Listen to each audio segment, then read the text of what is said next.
Raila, who had his personal interests at hand, true or false? Which is the same thing that Morara is doing. Unashikana na mtu mwenye akona personal interest, lakini riding on other people's problems because it suits you. And you see, the issue is that Gachagwa is riding. No, wait, just a minute. KWS, when it comes to politics, personal interest supersede the interest of the people. So that is one thing that you cannot cannot disagree with.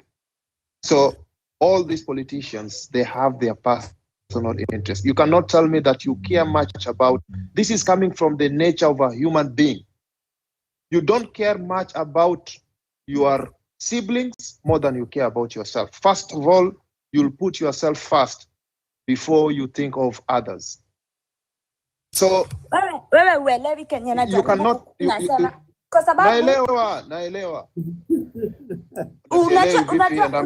Kenya nasema nyinyi mnakashifu Morara, lakini Kenya Morara mimi naweza sema honestly he would have been just fine while he's trying to gauge where he's supposed to. He would have just been fine, not going back to where it's this person wa Monyoro. Mimi Kenya nasema ni sahi he's being popular because he's riding on our issues. But when he was in there, he wasn't talking about it. Yeah? Now that walikosana na Ruto na anajua Gen Z hawawape. Sasa now he's being favorable. He's not. This guy, we can go back to history to when he was the DC. I have a question. While he has been in government, how many things has he done? Atrocious things that he has done, and we are here trying to behave as if he's okay. Morara being together with this guy. No, he's not. No. He's not listen. From Ruto. Listen, KWS. Wait. Dawak, I want to tell you this. KWS, you cannot. You cannot. Hawezi kukataa the factor of Wamonyoro in Mount Kenyan politics. Wamonyoro factor in Mount Kenyan politics. Hiyo ni kitu hawezi kukataa. Mimi, we are not even talking about Mount Kenya, Konde Kenya. We are not talking about Mount Kenya. I'm just trying to tell you that he is not different from the person who's leading us right now. He's not. They are birds of the same feather. Let me make my point. Because if we continue accepting their leadership, this kind of leadership, then we will never have change in this country. We need to stop. You don't have to shout. I'm not shouting, but I'm just making my point clear. Just listen. Then listen. Just listen. Okay? Just listen. When it comes to Kenyan politics, okay, these politics are. The regional politics are also, contributing to the politics of the nation. National politics. So we cannot say that we are interested in national politics and then you ignore the regional politics. You will be hapo utakuwa tunadanganyana. Now, when I say that Wamonyoro is not your enemy, because Wamonyoro has issues with our objective is one. To remove Ruto, regardless of whatever it is. I really want to answer you, because my question is, are we gonna keep on repeating the same mistakes that we've been doing every single time? Because we cannot continue having these people. And that's what someone said. Kuna mtu hapa alisema ati we cannot have a Gen Z in the next 20 years. And for me, I felt bad, because I was like, these kids. It's a reality. No, wait. Ukisema hivyo, hata ukisema it's a reality. What reality is there? It's not a reality. It is just a mentality that we are bound to actually believe in it. Which is, for me, I'm just thinking, it is actually so bad to a point that even in these offices, unapata mtu kama Atoli anafanya nini kwa ofisi? Yeah, and these kids go to school to get knowledge. So you're saying, oh, watoto wanaendanga shule ndio wangoje until wafike 60 years to lead. Okay. You know, that is the kind of mentality we need to shift from. Right. We agree with you, KWS. Yeah, and we need to start now because this mentality needs to stop. There is somebody who says something. Wakonyo, whom do you support, maybe, or what do you think about what's headed up mbele tunaenda kupatana na nini? Whom do you support? I support what Collins has just said. We need to regroup. Gax, my issue is let's regroup, just as the way kuna mtu ameuliza sit on these tables mutatoa nani. Let's regroup na issue ni we are being diverted. Our attention is being diverted. We need to come together and actually look at people who are viable to actually represent us. Sorry. Yeah? But thank you. Can I say something real quick here? Number one, it is so wrong to brand people as old people. Putting all the people in one basket and branding them as older. And thinking that because you are Gen Z, you are going to take power. That's very wrong. Number two, it's very wrong to brand, to criticize a person because he is going to consort with the other people, right? Like-minded people, like Gachagwa. Somebody who is going and planning to take the enemy down. And then you make that person an enemy because he has gone to consort. I will tell you this for a fact. Politics is about consultation. Politics is about corroboration. Without that, you are not going anywhere. And I have said many times, you are playing what we call ideal politics. But we have the real politics in Kenya. There is no single constituency that can win an election in Kenya without the support of the other constituencies. Gen Zs cannot win as much as you want. Gen Zs cannot win an election without the support of the other people. So what am I saying here? We need to listen to ourselves. We need to listen. We went to the street without the old people. Did they support us? Let me finish. We need to listen to ourselves and ask ourselves, can we win an election in Kenya without other people? That's the thing that you need to ask yourself. I wanted to say something. Nilikuwa nataka kujibu Konde Kenya. Our issue is not Morara supporting Gachagwa. Our issue is tumemsupport all that time. Yeah, unajua kwa pia politics kuna vile una time. Timing is very. What is he offering him? Ni nini anapeleka kwa meza yenye inafanya sisi matakwa yetu pia isikizwe? That's a very good issue. That is our issue. Question. Yeah. That you can bring that Morara over here. Number two, where I think just let me finish my point. Wewe umeingilia my friend here Wakonyo na alikuwa anasema ukweli. All is old. Unataka kuniambia huyo court general bado anafanya nini kwa ofisi? He needs to go home. Let's call out what is not right. Sasa wewe ukiongea hivyo na shanga. So you support go to be in yeye kukaa kwa ofisi mpaka saa hizi.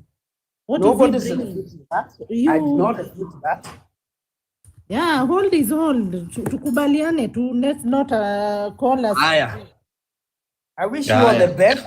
Mimi nitasema I wish Locksmith sawa. Yeah, good. Mimi najua inawaka sana.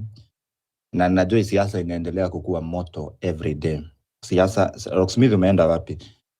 Kila siku siasa inaendelea kukua moto. Sawa. Hatushakubaliana na Kebaso. Tumekajia tu statement yenye atamake about yeye kumita Gachagwa. Najua pressure imezidi. Najua watu wamejaa kwa inbox yake. So tutasikia atasema.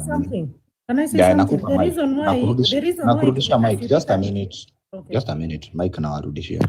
Mimi nataka mnipe taps tufike 20k, tuko 19.5. Mimi kwangu sina vita sana yeye kumite Gachagwa, hata siwezi kuwa na vita na yeye. Juu sasa mimi nauliza Kenani Maraga ako wapi?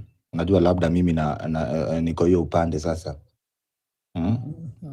So back to you, alafu news reporter aingie, alafu tusikie influencer, alafu Kasongo AI. Good morning, keep tapping, conversation iendelee. It's about our country and about our movement. The reason why unaona watu wamekasirika na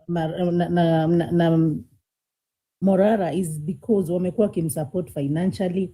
Mimi sikumsupport, I'm just saying kuna watu wamemsupport financially na wangetaka, yani they are like the stakeholders wa hiyo party.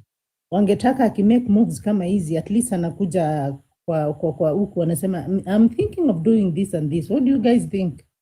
Hii wakati tu anataka mchango ndiye anakuja kwa watu. Mimi naona kama mimi na si kwa ubaya, influence yake ilimezwa jana na Rigathi. Hii kitu unajua, if wala watu wenye wanaelewanga hizi michezo za influence na nini wanaweza maybe wanaweza elewa chenye mimi nasema. Mimi naona kama sasa influence yake ilimezwa. And now mimi nafikiria Okiya Mtata na Kenani Maraga. Hapo ndo liko sasa. Inaitwa mchezo ya tauni. Wenye hawajui sasa wacha tuwaelezee polepole. Alafu pia naomba my fellow Kenyans, mtu akipanda juu anapeana point yake, mumpe time amalize aongee. Wakonyo walijaribu kuongea and she was giving out very good points, but you guys didn't even give her a chance to talk. Akianza hivi mnamwingilia, which is not okay. Tupe mtu time amalize point yake, then the next achukue. Okay, Locksmith, kuna kitu ulikuwa unani-interject before ushuke, alafu nirudi kwa influencer, then nani pass microphone kwa Kasongo. Yes. The work, ile kitu tu mimi nataka kusema ni hivi.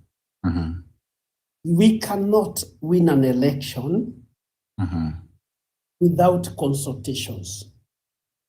We cannot win an election without collaboration.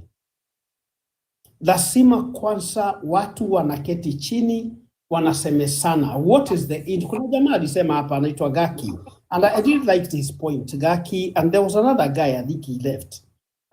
Akasema personal interest, they come first, they supersede the other interest. No. Sasa mimi nataka kusema hivi, nitasema as a senior citizen. Me, I am not against C, but I love equity. I am a person who hates oppression, and I hate corruption. So let us not think that it's only Gen Zs who think and who thinks they can take down Kasongo. We have so many people who don't like what is going on. So what I can tell you is, I don't know how you guys operate. I don't know who Morara is, but there could be other people in your circle who could be having different opinions. And these are our interests. Let us present our interest to the like-minded people. We can go there and tell them, we need your support. It is our time to lead. Okay? Yes. So if it is our time to lead, then we need you to support us because you've always been there in this politics. So play your cards the way you want, but don't dismiss other people who want to kick Kasongo out because you will need them in the future. Kasongo cannot go away by himself. Trust me. Okay, Locksmith, shida yetu imekuwa Kasongo peke yake ama Kasongo and the system? It's the Kasongo. Right now, it is the Kasongo because he's controlling everything. He's controlling healthcare. He's controlling education. He is controlling security. He is controlling all the dockets. So he is our problem right now. Okay, acha mtu mwingine respond juu me I believe that hata huyo president mwingine atakuja, if you don't change the system, there'll be no difference between Kasongo na yeye. News reporter, how are you? Alafu tukuja kwa mzee Kasongo, then nikaribishe Banya. Keep tapping the screen, tuko 16.6k. Ngumzo iko hapa juu ya meza. News reporter. Yes, I'm good. Raise your voice. Okay. Mnanisikia? Yes. Mimi nilikuwa nataka kusema hii nimekubaliana na hiyo point ya yule jamaa anaitwa hapa chini Locksmith. Amesema point mzuri sana, kitu itawezana na hii unity. Tunaona unity tukishikana wote vile sasa imetokelezea wakasema Wewe news reporter, sauti huna, si utafutwa kazi. Ni vile labda network. Nanipata? Yes. Sawa, nilikuwa nasema mimi kitu yenye nilikuwa tunaomba huku chini. Sisi tuko unity. Na tunaomba unity. Hata mkiniambia eti kura itaniweza mimi kwenda kubadilisha maisha. Tumepiga kura toka. Haiwezi badilisha. Kitu itabadilisha ni vile tumesimama hivi tunasema hapana ni hapana. Tu ukienda shule kama wamekataa mwalimu wote wanaandamana, wanavunja, wanasema huyo mtu ametuchosha. Mbona sisi wa Kenya tusifanye hivyo? Na kitu yenye inatuuza sana ni pesa. Sasa pesa kidogo tunanunuliwa nayo, tunalia miaka 10. So mimi chenye ninaweza sema ni unity. Tunaumia sana sisi chini. By the way, mimi sasa nikisema naongea nikiwa huku chini. Mimi siwezi sema ati mimi ni kujanawa huku mtaa. Na nimesikia sana mjadala yenye iko hapo. Acha nikwambie, sasa hii huku chini ukisikia ati wewe unaongea kitu kingine. Hii ni unit. Tunasema no, basi wanauliza hapo swali, tutatoa mtu wapi mtu wa kumweka. Okay.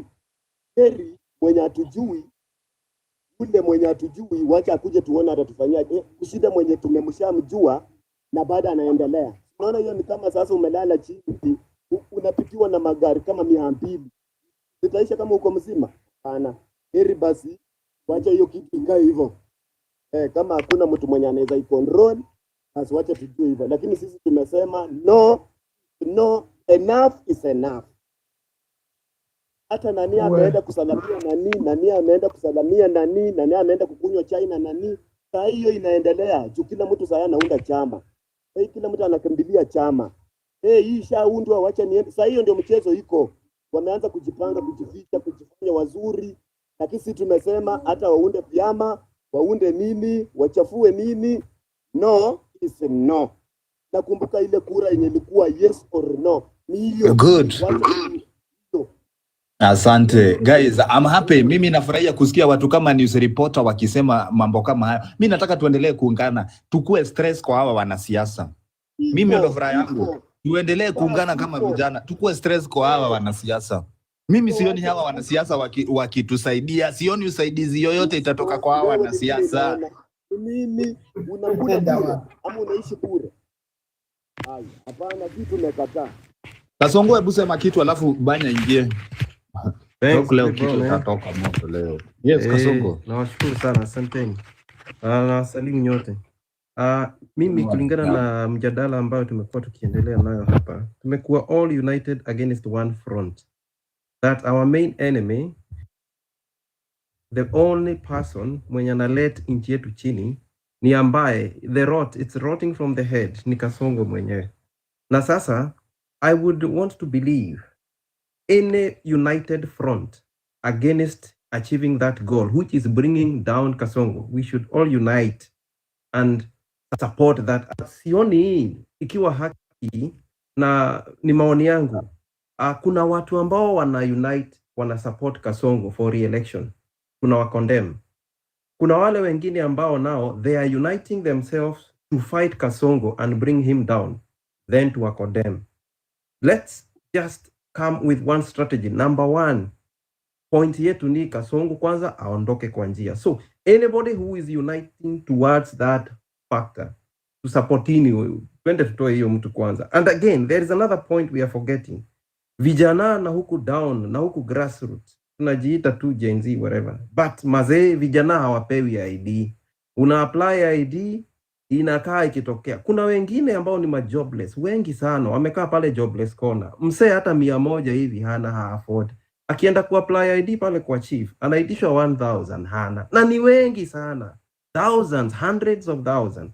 So that is the plight. Can we unite against that front? Kwanza tusaidie vijana wapate ma-ID. Ni wengi, tukitokea streets ni wengi, tunaungana, tunapiga kelele nini au tunafanya vitu zetu, sauti zetu zinasikika, lakini ukishika watu 20 30 hivi waulize, hebu nionyeshe ID. Mazee vijana hawana ID. Na sasa ni kama tunaelekea the democratic way at year 2027. Tutaachieve aje na ma-ideas zipeanwi? So let's mobilize from the ground support. Wenye wanapigana na hii serikali tuwaunge mkono, tuwajoin, ndio at least 2027 tusibaki na hii ghasia takataka. Mbanya Kasongo na wenye wanapigana na wanasiasa wote. Sasa hao wako confused, man. You must kama ni tumeamua Kasongo ndo adui wetu wa nchi yetu. Sasa si wenye wanapigana na huyo kwanza tuwa support, tuwaunge mkono, tutoe hiyo mtu kwanza. Because tutakuwa confused, ni kama tutatoroka kama hatuna mwelekeo.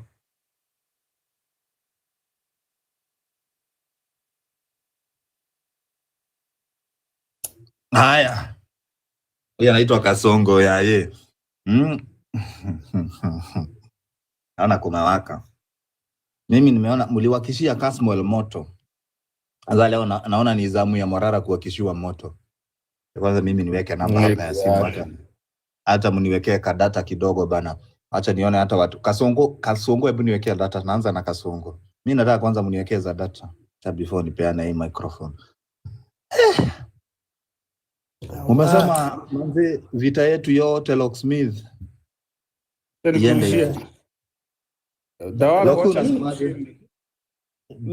nikurushie 400 iko hapa, ununue data tusianguke. Na watu wajuangi ile nini yenye tunatumianga hapa. Ndio maana hata sijakuwa nikikuja live. Siku hizi hata hakuna mtu aniyekeanga data. Nasema acha tufanye kazi zingine. Give me 1 minute. Lock me hata sijaipata jina yako. What do you mean? I do. Sijawahi. Tangu tuanze maandamano na tumekuwa na wewe throughout. Yusi nimekutumia dhao neke mudu. Ndio nile leto. Ndia kinyira. Gutumira no gutumire kinya thiku iria gutumire. Tajira no koruo hetagia na beru tari to liriko. Erutaga John ndigora gudikuga matitwa makwa mothe haha. Asa yakwa rutaga liriko. Nigukwira I'll let you know. Nikujira anyway tutige icio tissue nene guys wacha tufoka bana nani na we influencer wacha banya ingie nani influencer kwanza tusalimie. Lakini kuna point huyu Kasongo amesema na kuna point huyu jamaa mwingine news reporter amesema let us not open war on everything because we are not going anywhere. Yes, nimeona banya ameniwekea 350 credit. Wow. Hakuna haja tuanguke. Me I know the sacrifice people go to kufungua hizi lives. Not easy. Banya mimi naambia ndugu zetu. Na najua Locksmith amewaka ukiingia kwa hapa ku defend hii mambo. Mimi naambia Wakenya wako peke yao. Yeah, we are on our own, can I take the mic? Yes. All right. I want to speak the truth and the truth of my heart, so help me God. Ile kitu inanisaidianga sana is to analyze. I'm very analytical, extremely analytical, and that's why watu wananiulizanga, so who do you support? Unapigana na huyu cause many times I see things for what they are. Hata juzi walisema atu wewe una support Ruto. That is what I say. Exactly. When I say mwingine akakuja kwa inbox yangu akaniambia wewe ni na ya Ruto kwa TikTok. It is well. You tell people trust your instincts. If they tell you that,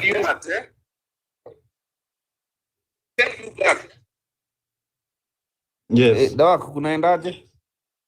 So tunakusikia. Morara and Kasamueli, one and the same thing, cut from the same cloth.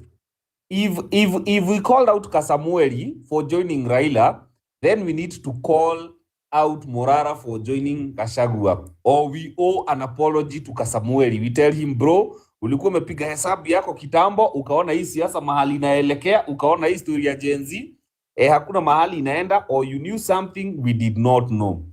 I want to say this for a record, that hii nchi haikuangi free. Wazungu have never let go of this country. And I did a video yesterday, nikasema, the people who plan for our politics, the people who deceived us at independence, wakachukua Kenyatta, wakambrand kama hero, alafu wakaturudishia, they hoodwinked us and we looked up as Kenyatta as a hero. But in fact, interest za wazungu hakuna mahali zilienda. Ni wazungu tu walivaa nguo nyeusi inaitwa Kenyatta. And they have continually ruled this country ever since. The only first president tumekuwa na yeye free kidogo was Kibaki. And you can see what we were able to achieve as a country when Kibaki became president. He was a free president. He didn't go to those people. In fact, it was Kibaki alituonyesha kwenda kwa wa Chinese. And you could see at his loan policies how they helped this country. You can see his how he was able to transform the economy of this country with the loans he borrowed from China, the jobs, banks zikaanza hata kutengeneza, they started pitching tents kwa street kutafutana na hiyo pesa. So that's the only free president we have had. So the other day I said, Morara and Kasamueli and another guy tunafanyanga na yeye political shows huko Radio Jambo anaitwa Advice Mndalo, walikuwa kwa British Council. Mimi nikasema wase washa dividiwa. So juzi ukaona Kasamueli was even flying chopper with Raila. So unajua watu wanawekanga bets side zote mbili, opposition na government. Hii kichoma interest zao zitakuwa kwa government, opposition ikishinda watakuwa kwa side zao.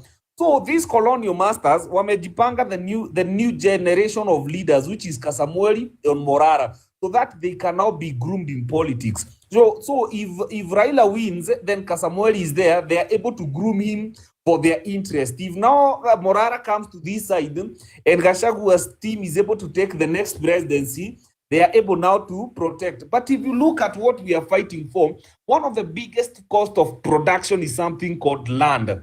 Land, do you know Kenyans don't own land in this country? They are the three biggest owners of land in this country.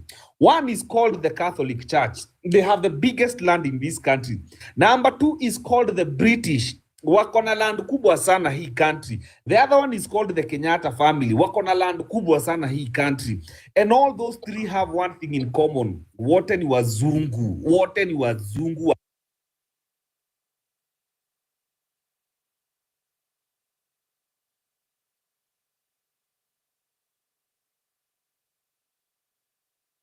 This is my just analytical thinking. What if, just what if, even the June 25 maandamano was not? Because you cannot convince me it was either an act of God or some powerful entities. They planned for this maandamano and the rest of us were caught up in a web that we thought was genuine. Me, I think how Wazungu, because they are the one who gave William Ruto the finance bill and they have their puppets here, they gave William Ruto finance bill, which was very draconian. Alafu hii side ingine wakampangia. So you cannot tell me that we can wake up one day and then everybody, one day, hatujui maandamano ilipangiwa wapi na nini, and then all of a sudden, ndio hiyo maandamano imeanza kukuja. So me, I am very sure if it was not an act of God, somebody somewhere wanted William Ruto out of power and they used us. The rest of us were caught in a war that we were not supposed to fight. And take it from me, that is my analysis. So moving forward, what do? People have died in this country. William Ruto has abducted and killed people trying to defend his government because truly, hii serikali yake ilikuwa inaenda. You cannot tell me that, it's always good to play the devil's advocate. If you look at where we are today, you cannot tell me we are here by default. It is by plan. Uhuru's presidency plunged this country into 11 trillion debt. 11 trillion. You know how much Kibaki borrowed? Look at Kibaki borrowed 2.8 trillion in his 10 years. Look at what 2.8 trillion did for our economy. it was able to transform our economy. But Uhuru borrowed 11 trillion. We sank into 11 trillion shillings. Show me a Kibaki moment of Uhuru's government. We are struggling. Today, tell me how William Ruto, I am playing the devil's advocate here. Show me how William Ruto can be able to transform the country in 2 years, servicing 11 trillion debt. 90%, no. If how much does KRA collect in revenue? Right now we are collecting maybe 2 point something, 2 million, 2.1. But 75% of this money is going to service the loans. Uhuru yenye alichukua. Now, guys, how do we transform the economy? Now, how do we come together as Gen Zs and millennials? That is the truth of the matter. Iko hivyo. Now the question is, how do we come together with that truth and transform our economy? Because all these people are not with us. Nobody is with us. E-system inajikula from the tail. So how do we make sure that we young people, we have created either a political party tusafishe hii system yote? Juu akina Morara na Kasamweli wako na wazungu wao saizi. Akina Ruto and everything, Ruto has done nothing to transform this country for the last 2 years. In fact, we have become worse. So with that truth, what we...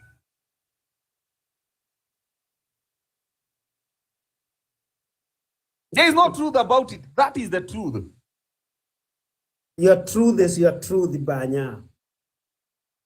Your truth is your truth. How many? You can argue with it. You can argue with it, my brother. How many kilometers of roads did Uhuru do? You tell me. You tell me. Uhuru developed infrastructure in Kenya has never been better than when Uhuru Muigai Kenyatta was the president. So the money he bought, he can show whatever he did. He can shown all over the place.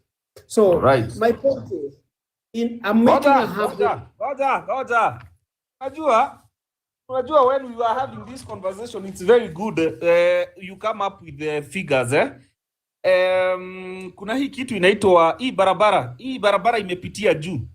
Inaitwaje? Express highway. Okay, since you have details. Express highway. It was built at how much? You tell me. No, you are coming up. Nataka, we want to break down 11 trillion debt.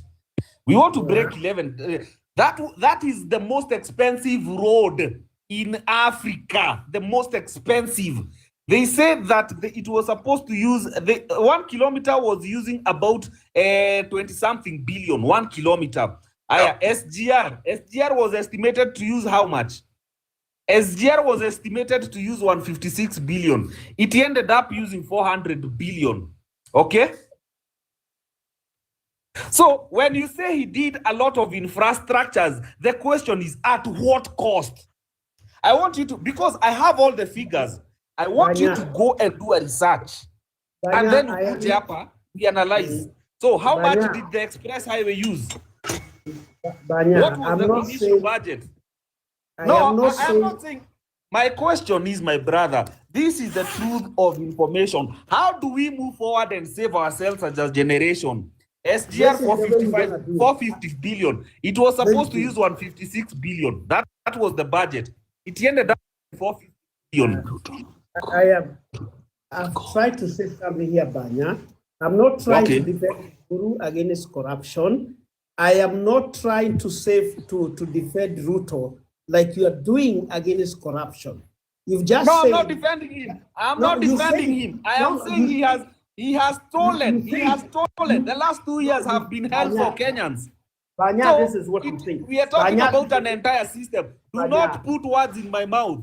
No, I am not defending anyone. I'm stating facts. You said there is nothing Ruto can do within the time frame that he has been a president. It is a question I asked. Let us discuss. What can we do that is substantial? Hello, good morning. Good morning, gentlemen. Good morning. Wacha Loka maliza then get it. Iko hivi. Locksmith, wait first. Wait, let me interject just for a second. It is like this, Skiza Locksmith, Nasikia wewe na Mbanya Stoic, order.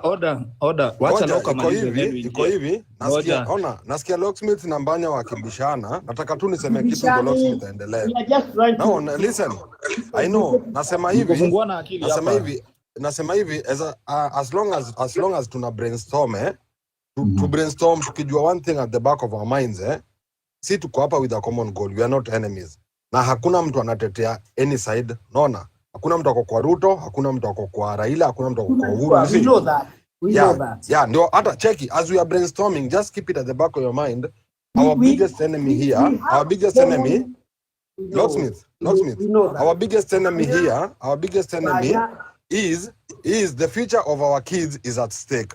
Sisi as we are discussing, as we are discussing and brainstorming, just remember tusiweke emotions na tusiweke feelings, na mtu asikue na itikadi kali tunasimama na Ruto ama na whoever, you see. To discuss tukienda kwa hii point ya the future of our kids, where are we heading? Hapo that's our common enemy. Hao watu hebu tuache mtu asiweke ati aseme ati unafanya comparison or anything, cause hata hiyo yote yenye Locksmith unasema ati Uhuru alifanya, Uhuru did nothing. Hii kazi yote yenye Uhuru alikuja kufanya was commissioned. Listen, all this work ilifanyika na hiyo that is the past. Hiyo kazi yote Uhuru alifanya, those roads and all those projects, they were commissioned during Kibaki's tenure, na ilikuwa in the second term, na hakuweza kukamilisha juu ya ile msukasuko yenye ilikuja na baba, you see.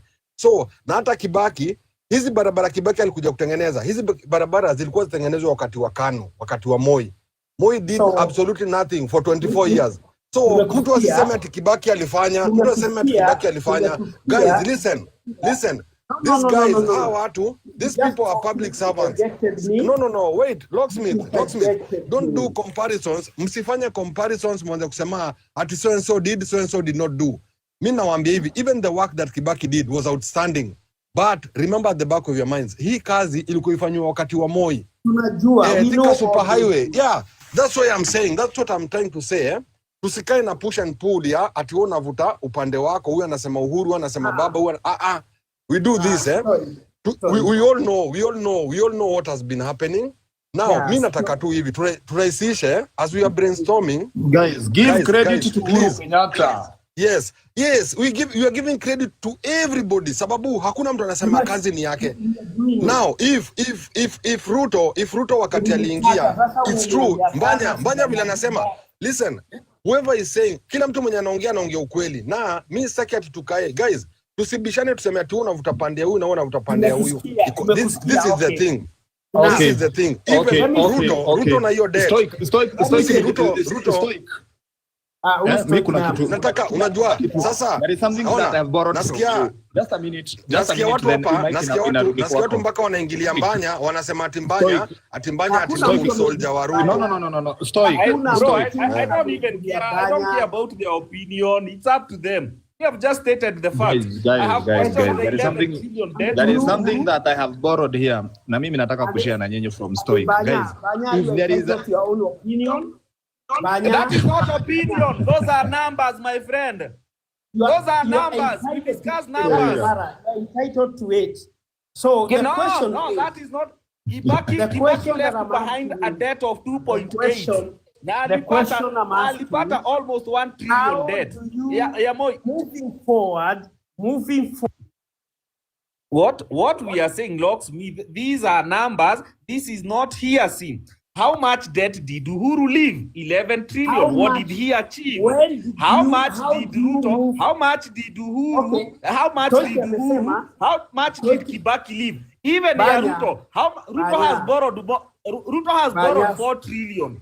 Listen, Ruto has borrowed 4 trillion. What has that 4 trillion does? Imefanyia nini hii nchi? The entire system is our problem. Fagia wote. Ile shida tuko nayo ni Kasongo. And the entire system. Let me finish. Kasongo tutamtoaje kwa power? That's the question. Period. No, Kasongo is not our just our problem. Locksmith, Kasongo is just a tip of the iceberg. He's just a decimal in the problem that we have. He is a tip of the problem. Lona, you see, Lona Kenya Locksmith, Lona Kenya collapsed in 2 years. Kenya collapsed kitambo. Kenya collapsed long time ago. Banya, show me how you gonna remove Kasongo from power. Just show me.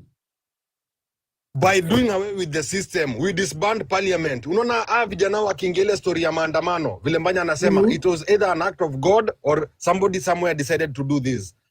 That is how we are supposed to move forward.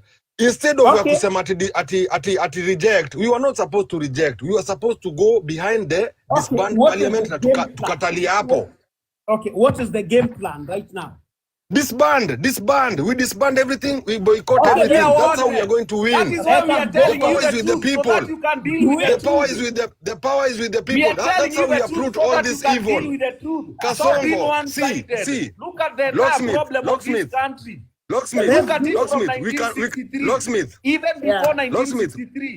We cannot be changing one evil for another. Sahi huyu Kasimul na huyu jamaa mwingine huyu Morara. Sasa this generation inataka kuingizwa. They are sell out. Now you see, yes, wanataka sasa, you see, we cannot be changing one evil for another. What we are supposed to do is this. How wanataka kuwa groomed, wawe henchmen wao, hawa na work behind the curtains. Umeuliza Locksmith, umeuliza swali rahisi na tunakujibu. Umeuliza how can you go about this? How do we start doing it? Is very simple. Kila mtu, it is very simple. Sisi wote tukiingia na hashtag. Listen, sisi wote tukiingia na hashtag. Sisi wote tukiingia na Gojeni, Morara naona uko hapa. Morara, story yako imekuwa moto. Hata ungekuja na account ya job, kuja na main account, wacha kukuja na hii furnitures. Unasema I'm going to release a dead vampire diary soon. Wacha kukuja na account ya job hii yake ya Morara Furnitures ndo amekuja nayo. So he's around. Mwambieni, ndo huyo, mwambieni. Dawak, let me inject Morara. Morara, please come clean. Let him come clean about hiyo issue ya British High Council. Because kuna vitu tunahitaji tu. We need clear. Okay, first of all, let's appreciate that they have identified him as a potential force in this country. So, by him approach, there's a potential they are seeing in him. But I think one of the things blanda yenye Morara alifanya, na kama Morara ako hapo asikie, aliacha kutu engage. When he's running away from these platforms is the same time our politicians now wanakuja kwa hizi platforms. So Morara, if you are here, panda hapa tukanyage kidogo ndo tuendelee. Ako hapa na ile account yake ya furnitures, official account. Kama tunayo haina shida, kuja watakufollow nayo pia. Akuje na kitu yoyote. Akuje na kitu yoyote bora amefika. Yake ya biashara ndo. You see, hata huyu Kasmul alikuwa anasema akianza he was very good. At we are partyless, we are leaderless, we are tribeless, we are doing nini. Sasa anafanya nini? What is he doing now? Sasa mimi nataka hivi. Sisi we are behind you and we gonna support you. But show us the way how we gonna remove Kasongo from power. Tumtoe kabisa, mtuonyeshe vile tutawafuata. Toik. Where Locksmith? Where are you based, Locksmith? Morara, come. Nataka Kebaso apande. Panda tuna hii account ya managers. No problem. Where are you based? Wacha kujari. Mimi nataka tutoe Kasongo kabisa. That's my No, tell us. I am asking you. There's a reason I'm asking you where you are based.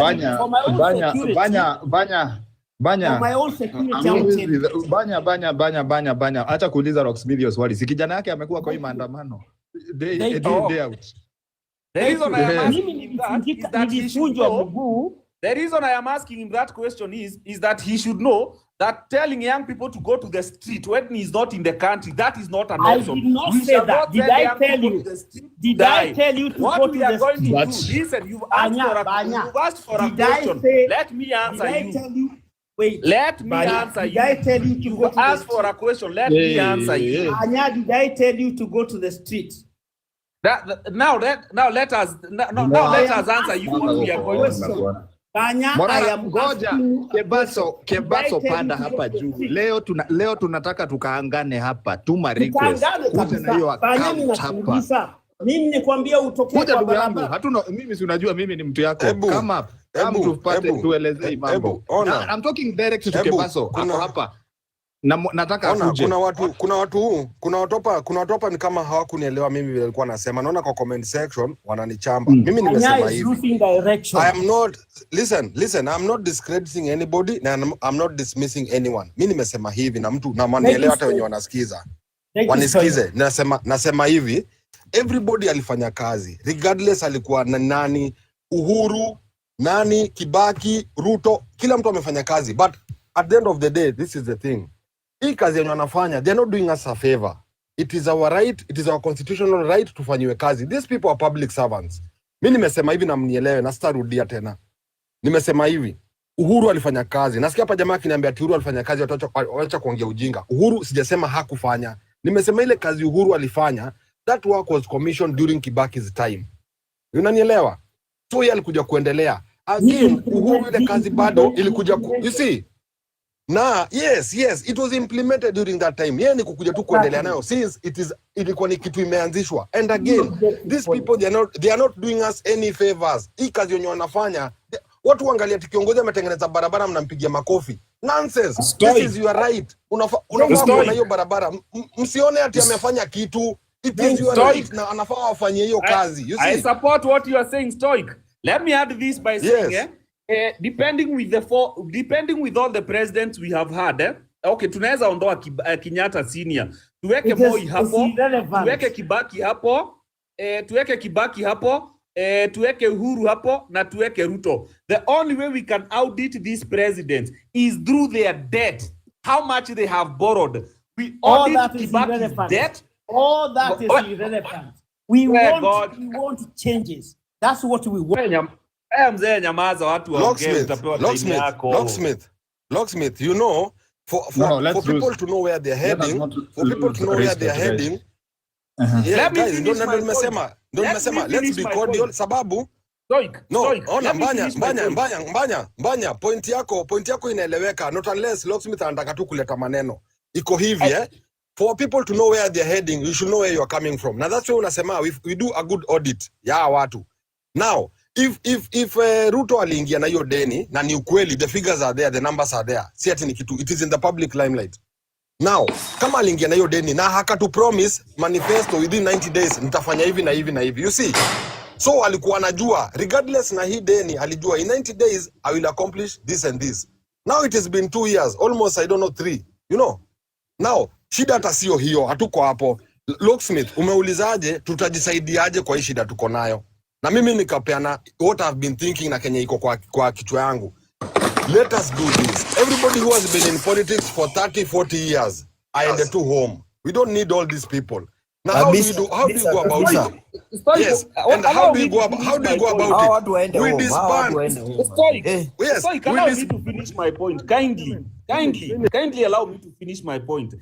It seems the only way we can audit the achievements of every president in this country, it is not their ability to transform the economy locally, but how much they have borrowed and how much they have used the debts. Because it seems like for the last 2 presidents, ile kitu anajua tu vizuri ni kuomba debt. So let us audit their debts. Right now, Ruto has borrowed more than 5 trillion. What has he done with 5 trillion? Uhuru borrowed 11 trillion. What did he do with 11 trillion? Kibaki borrowed 2.8 trillion. What did he do for 2.8 trillion? Otherwise, show me anything else that has been done by a president in this country that has built the country locally, you know, from down there. Tuseme kuna watu wametoka chini wamepanda. The only way they grow this country is that we grow our debt books. That is the only way we have grown this country. What have they achieved with our debts? Moving forward, how do we stop that cycle from repeating itself? Because from where I'm seated, that is a cycle that has been repeating itself. How do we forgive water? Because all this system is our problem. Kama these local politicians are not our problems, Buzungu is planning for us. How do we make sure that we do not go back to the 1963 deceit with these young leaders who are being groomed by wazungus? How do we make sure that these politicians who are raping this country with debt, because huyo mwingine atakuja ajipange, atajua venye atalipa debt, aongeze taxes so that alipe debt na alipe aendeleshe economy? How do we save ourselves from that cycle? That is the question. Who do we trust? Ni akina Kasamueli, ni akina Morara. What do we do? That is the question. We have 2 years to election. We are not going back to the street. Okay, mimi good. siambii vijana warudi kwa street wakakufe Mimi juu ya hata nchi. mimi siwezi My waambia. mobilization is how do we make sure we sensitize watu wachukue ID? How do we make sure that we are telling the government itoe hii 1000 shilling inalipisha vijana? Oh, no. Banya, mimi ndasema tu hivi. This thing is not rocket science. Angalia in America. In America walikuja na hashtag gani? Make America Great Again. Na they ran with that notion na sahi wako hapo. Sahi Kenya tu tuseme disband, boycott, disband hii parliament. Fukuza hii watu yote. Tufanye we clean up house. Kila mtu yote amekuwa in politics since the 90s. System. Hiyo ni 30 plus. Osha hii system. Exactly. Like in America walianza tu very simple. Hashtag make America great again. Na ikaishia hapo. For us we don't need. Mimi niliona vijana wanakufa bure ati reject. Mna reject finance bill yenye iko na backup yake na ndio itatumiwa. And it is the same thing. Mbona wangeingia na disband? Wangeingia na disband parliament. Sasa tungekuwa tunaongea mambo mengine tofauti. Yes, look. Yani, kufagia ni gani? Ndio hiyo, angalia in America what they did. In America walitengeneza tu hashtag very simple. Make America great simple again. as this. Let me answer. Tunasema disband. Vijana against hawa wanasiasa wote wamekuwa. And the only way to do it is at the ballot. The only way to do it is make sure that we petition the government through whatever means. 1,000 inalipishanga vijana, discouraging them from collecting ID. Also, can you answer that question? Okay, order members. Order. Curie, unaweza shika mic, then we come back to Locksmith. Thank you so much. Mbanya, please take a break.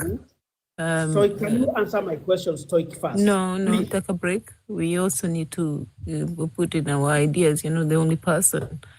Now, the only people who benefited from the Gen Z protest is Morara Kebaso and Samuel Makore. And that's a fact. Morara Kebaso does not have the interest of the majority of Kenyans at heart. He doesn't. He has his own personal interest. And that's why you see, they'll come during the day, show you that they're supporting Kenyans. In the night, they are going behind your backs and meeting these leaders. And if you can come here, if you can come here, if you can come here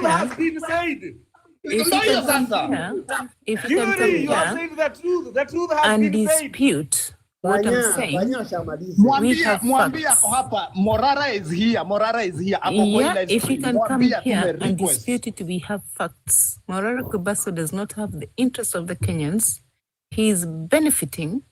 He is what we call career activists.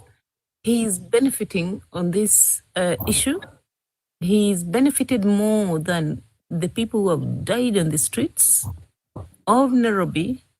And Morara Kebaso, you do not represent Kenyans. You represent yourself. I think Morara is here. If Morara is here, I think it's better. Now, Apande hapa atuambie tu straightforward. Now, Morara Kebaso is an icon. My second point is we are talking about previous governments and the borrowing. Borrowing in the African continent is something that has happened over the years, so many years. preceding presidents have borrowed. Why are we borrowing? That is the question. Now, every consecutive government has always, and this is not this is bigger than what we're talking about here. Why is African governments, particularly Kenya, in a position to go and borrow money? The money they are borrowing is not just benefiting the Kenyan people, my Kenyan people, it is benefiting the people they are borrowing from. For example, the IMF and the World Bank. IMF has put a huge interest rate for the Kenyan money. They pay back the money.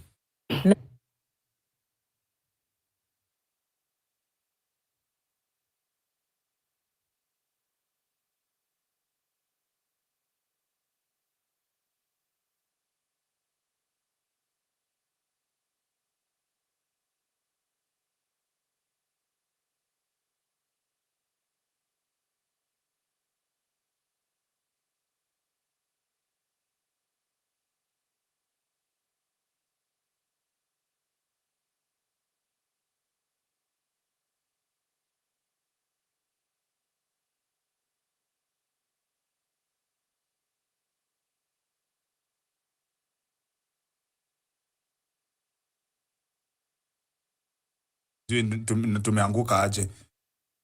Hata mimi mwenyewe tumeni request tena, sijui tumeanguka aje guys. Nikiwaambia mtap mtaki kutap, hivyo ndo tumeanguka.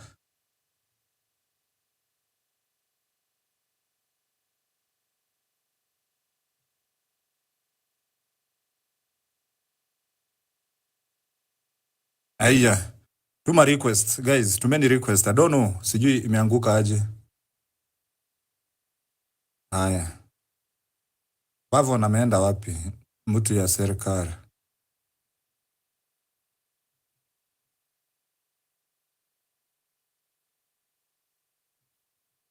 Umeona namba yangu? Yes. Dawa. Did you apologize by the way? I want to apologize. Ni venye mumewakisha debate. Washa iwake, unaona kuna watu wengi sana wanatusikiza.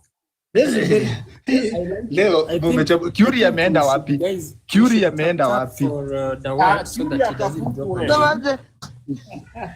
Yes, guys, let's keep tapping.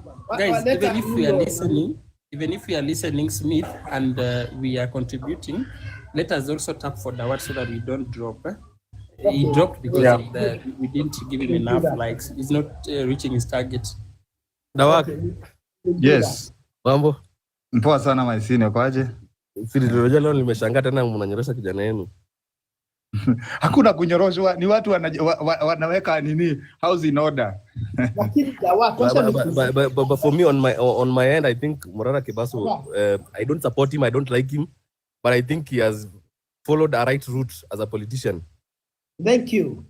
Kwa sababu unajua unakaa na vijana hapa nje, they tell you they're leaderless, meaning they don't want you as their leader. They tell you they do not consider you as their leader. So what do you do as a person who's a politician? You seek your own path. You understand? So that's what he has done. He has sought his own path. He has not said that Gen Zs are behind him. He has opened a party called Inject. Anyone who wishes to join Inject, whether you are a Gen Z, whether you are a Mama Mboga, whether you are a who, you join it. If you don't want, you shouldn't join. You form your own. So the question is, what other option does Gen Z have? Wako na chama gani? Wako na leader mgani? Hawana kitu. So you cannot come and say that Morara betrayed us. Who are you? Who are you? Morara is Inject. So who are you? You understand? So you cannot come and say that, you know, and nilisikia watu wakisema Raila betrayed us. Who are you? Raila started revolution demonstrations. Unajua at least guys, mnajua mwenye anaongea, at least Bavo anaongea kutoka kwa serikali ndani. Yeye amesupport hivyo wenye Kebaso wamefanya. Ni pro Ruto. Don't say. You know what is happening here? No. Bavo, Mike, back to you before nipe other. Yes. Hii mic bado ni ya Bavon, then I'll pass to other. So what I'm saying is Morara watu walisema hawataki chama, Gen Z walisema hawataki chama, hawataki leader, wao wako leaderless, tribeless. Morara akasema mimi nimefungua chama Inject. Anyone who wishes to join Inject will join it. If you do not wish, you open your alternative. So Gen Zs have a way of doing, wanaweza fungua an alternative, wachague leader wao. Morara has not forced you to join it. Yeye amesema if you do not want me, I will seek my own path. Kasmuel alisema kama munitaki, let me join ODM. In which every Kenyan has a right to do so. He did not do it in the name of Gen Z. Yeye ni Gen Z mwenyewe. So yeye alienda huko kujirepresent huko. So you cannot put blame on them. So it is for Gen Zs to step up and form their own alternative. Give their own alternative solution so that people can follow. But one thing I know is that they will not, because there is a lot of, I keep calling it foolishness, but they try to beat everyone who tries to stand up in their group. Wanagonga tu, ukisimama hata wewe Dawaki ukisimama leo utagongwa. Na the same Gen Zs. Dawaki is my chairman. They do not understand how politics works. They don't understand how politics works.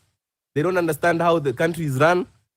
Wao wanaona from their level that what they believe should happen, they believe they deserve everything. But in Kenya you don't deserve. The reason why you go to school is to be taught to see opportunity. Wao wanataka waletewe opportunity. They don't want to identify or seek opportunity. They want to be ilete mpaka kwa meza.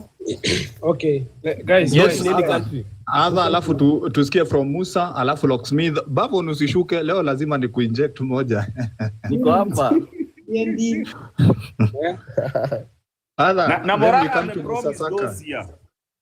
Oya, Curie ameenda wapi? Curie ameanguka na alikuwa na insight nzuri sana. Curie, if you are around, request nitakuwa up. Wamboye see you around, but wacha other 38. Kwanza tusalimie. Other, welcome. Guys, how are you? My name is Etha. I'm Etha Siwa. I'm a former youth leader, Southeastern Lego. Currently based in Nairobi, actually. And we are part and parcel of the team that nurtured Peter Imwatoka in Makongeni as he was becoming an MC. So, I really appreciate what the Gen Zs did. Myself, I'm 34, I can't say I'm far from that. But now, look, Gen Zs walikuwa nasema, they are leaderless. Do you know why even Ruto was laughing at us? You guys are saying you are leaderless, and then you want to sit on the round table, you want to negotiate. How are you going to negotiate when you are leaderless? And that's why you see people like Kasmuel, they were seen as Gen Z leader because they were prolific contributor towards this maandamano yenye ilikuwa inaendelea. But Gen Z bashed him off, and Kasmuel ni mtu alikuwa na political ambitions. And that's why you see Kasmuel softly avoided things to do with this and he joined ODM na amepewa pale kakiti na anajivunia. You see, for Morara Kebaso, Morara came in even before the Gen Z's maandamano. Morara was there and he was like Ukejeli project as a president, nini na nini na nini, and he was there to reveal what was promised and what was not done. And Morara, his ambition was to become a politician and a leader to make things right. Morara was not fighting for any freedom for us. He was just revealing the undone projects, revealing the truth. And that's why Morara ameanza Inject Party, so that people can join his party, people can choose righteous leaders that are focused. So mtu yote analaumu Morara, pia yeye atafute tu space yake juu sahi. Let me tell you, anybody blaming Morara, hata sahi aitwe na Ruto, hata kama anachukia Kasongo kiasi gani, ambiwe wewe kuja nikuingiza hapa kwa chama ukuweka youth leader wa zone fulani, atakimbia haraka sana because everybody wants good for himself. So me, I would say people should just leave Morara alone. If you want to join Inject, enda ujoin. It's open, actually. It's open. It's open doors. Hata si expensive. Enda ujoin, help Morara fight. Kama unataka kujoin ODM, unataka kujoin wapi, just go and join. But all these guys, they are politicians. Any Gen Zs kileta tusaidia na kileta saidia. You see, penye moto pana moshi. When Gen Zs invaded the parliament, they were sponsored. And actually, it's true. If you look at this matter openly, our impeached former deputy president was really played a very big role. But now look at the second maandamano. Can I interject? Can I interject something? Okay. Just a minute. Yes, I agree with you that hiyo maandamano ilikuwa na mkono ya Gachagua, ilikuwa na mkono ya Rao. The two of them, Raila Odinga and Rigathi Gachagua. Wengine tulitokea hatukuwa hata tunajua tulikuwa tunatokea juu ya finance bill. But to be honest, hiyo maandamano ilikuwa ya Raila Odinga na Rigathi Gachagua. But you know Raila Odinga did not know it was going to extend to parliament. Yeye alikuwa anajua ni ile yake ya kutembea kwa street. Raila, you know what happened? Raila backed up Gen Z's maandamano, but hakujua itafika huko kwa bunge. But Gachagua knows what he was targeting because he had already seen that he's unwanted in Ruto's government. So after that maandamano, sasa hizi zingine za to finance bill utu kidogo Ada. Sorry, allow me to interject. Ada, sorry, all protocol observed. I want to inject something. Hamjajiuliza hiyo story ya maandamano ilitoka wapi? Hamjajiuliza that there's a voice behind the finance bill? There was and there is a voice behind the finance bill. Hiyo maandamano mnaona, haujajiuliza ilitoka wapi? It has to have had a thought. Lazima itoka mahali. Wambui, the question we kept asking was, what was the problem with the finance bill? That. It's Gachagua for sure who was behind that. Hamuelewi tactics. It's just the way it turned out. Hawakujua. Mimi I know haikuwa Gachagua peke yake. In fact Gachagua alikuja dakika za mwisho. Hii maandamano sisi tulikuwa. Hii maandamano ilikuwa ya Raila Omolo Odinga. Let's be honest. Tulikuwa kwa hii maandamano ni nini tunadanganyana? This is what I'm saying. Gachagua alikuja dakika ya mwisho. Hii maandamano ilikuwa ya mzee. You know, the reason as to why people they are saying ilikuwa ya mzee. Mzee wanted to plan maandamano, but mzee could not use Gen Z's in his absence. Mzee akiendaga maandamano, ye huwaga ndani. The only thing why mzee did not engage himself na Gen Z's is that Gen Z's were highly funded na Gachagua. Ask me, I will tell you. I have a the work should know that it was no. Nataka evidence. Let me say something. Yes, listen. You know very well that police did not follow people to Kibra to kill them. They followed them to Githurai, right? Yeah. True. Yes. There were no people who were killed in Kibra. There were no people who were killed in Kawangware. It was in Githurai, right? Mm-hmm. Exactly. Sasa Raila alienda Githurai kulipa watu. There is a phone call that leaked. Huyu MC wa Kileleshwa anaitwa nani? Robert Alai. When Ruto was calling, Ruto was speaking to Sudi and they were just in kako kashed hapo na Ruto to MCA during that finance bill nini maandamano ati hawa watoto wa Kikuyu wameanza kukua wakorofi. You see that thing, if it could have gone to public, you know, okay, I'm sorry, but sometimes nakanga na Ruto to leaders out walinileta hapa Nairobi actually when I was a youth down there Southeast. So unakuta when that thing happened, ingekuwa ni watu wa Raila venye wajaka ufanya maandamano, ungeona polisi wangekimbiza watu mpaka Kibera huko ndani, Ongwaro, wapi. But this thing went to Githurai and Thika Road because wengi wao walikuwa wanatokele side. And you know, Gachagua alitoa mpaka magari za kutransport watu. Even lunch, these people are taking lunch, very good meals. Let me tell you. And they have money in the pockets. Another quick one hapo. Unafikiria kulikuwa na mkono ya mzungu kwa hii maandamano? Mkono ya mzungu definitely. Wakina Boniface Mwangi hiyo ndo kazi walikuwa wanafanya. It was there. Unajua kwa nini? Bavon we were here na hata kwa hizi live stream wazungu walikuwa wanajaa kwa hizi live zetu. If unakumbuka mpaka tulikuwa tunawako host. By the way, Bavon unakumbuka walikuwa wanatoka UK. Walikuwa from United Kingdom. Ndo walikuwa wanakuja kwa hizi live zetu. Anyway, lest we lose the focus, kafadhali guys. Of course, this was very highly funded and there's never one partner. In any struggle, in any revolution, there's never one partner playing at this. Because so it's a bigger picture. It's a bigger picture than what we see. Wambui, let me finish what I was saying. Now, this is it, and this is the truth. If Gen Zs, with all that effort that they made and they participated, if they are not going to stand and nominate a leader before 2027, somebody is going to give direction, still going to fail. Why? Every political leader, any force must have a leader to mobilize and to lead. So if we are not going to sit together and find few leaders and decide on our political movement, mali tutafuata, mali tutapiga kura, bado tutapiga tu makelele, alafu kura zetu zitakuwa scattered. So we must, and I'm saying we must have somebody to lead the group. So Morara Kebaso, actually, Morara kona chama yake. Morara is a political. Hata ukiangalia babake was a prolific contributor towards fighting corruption and other things. Kasmuel, ukiangalia his background at Tambira High School huko mashinani, this is somebody who started being a leader kitambo. Alikuwa na mambo na siasa mingi. Unaona? So these are politicians. And Kasmuel ukiangalia, ODM is going to nurture that guy to a certain level because they're targeting the youths venye walinocha kina Sifuna, now the SG. So guys, manze, if there is no leader in Gen Z, if there is nothing, people should leave Kebaso alone. People should leave Uyo kijana alone. Just like fight for your space.